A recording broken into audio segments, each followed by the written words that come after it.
James Gunn's Superman carries significantly high stakes. If it fails, the whole DCU movement fails, and could lead to trouble for Warner Bros. James Gunn's Superman is currently in production.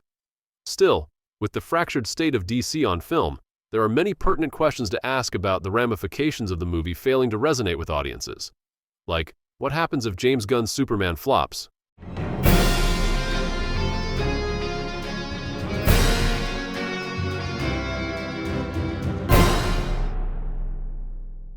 Following Gunn and Peter Safran's appointment as co-CEOs of the newly formed DC Studios, the duo elected to chart a largely new course for DC cinematically, effectively bringing the DCEU to an abrupt end and launching the DCU.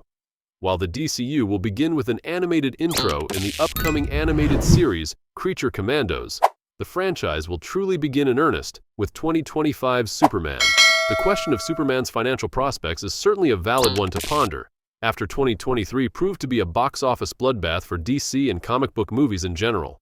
An argument can most certainly be made that Gunn announcing the DCU reboot when he did set up Shazam, Fury of the Gods, The Flash, Blue Beetle, and Aquaman and the Lost Kingdom to fail, since the news effectively told audiences the 4 upcoming films were no longer leading anywhere, with only Aquaman and the Lost Kingdom achieving some level of box office success.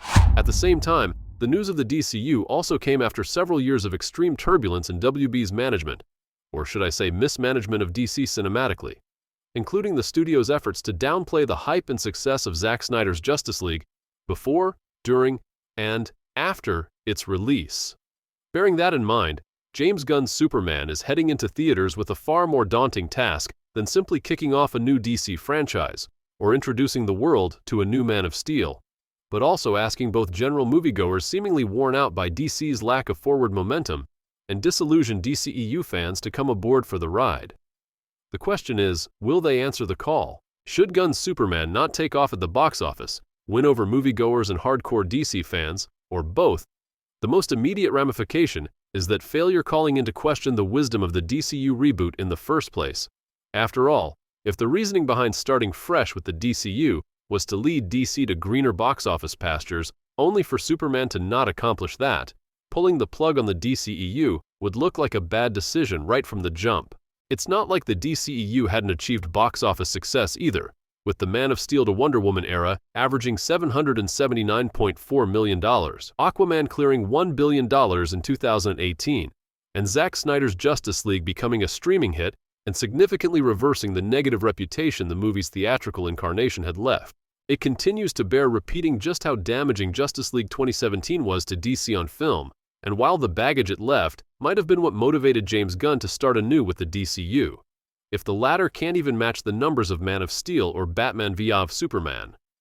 Dawn of Justice. That outcome could throw the entire DCU slate into question, and however tempting it might be for many fans to look at the continuing calls of restore the Snyderverse as the alternative that DC Studios would then resort to, the chaos DC has been through since 2017 has also had such a deleterious impact on the DC IP that any immediate failure of the DCU slate could leave DC at a crossroads. Rumors have already been rampant of Warner Bros. Undergoing yet another merger in the near future, itself something that could impact the trajectory of the upcoming DCU slate. Should James Gunn's Superman not connect upon its release, Warner Bros. Could find themselves tarnished with such a bad history of largely self-inflicted damage on their biggest IP as to finally begin licensing DC to other studios or streamers, with WB simply cashing the checks and only participating in distribution. James Gunn's Superman has a lot riding on it, but if slamming the brakes on the DCEU to kickstart to the DCU fails to bring back the audience in numbers like they once had, Warner Bros. Could well have reason to finally throw in the towel and let someone else manage the most iconic superheroes the world has ever known. What do you think will happen if James Gunn's Superman flops at the box office? Write down your comments below, and if you enjoyed watching, please like and share. Until next time, bye-bye.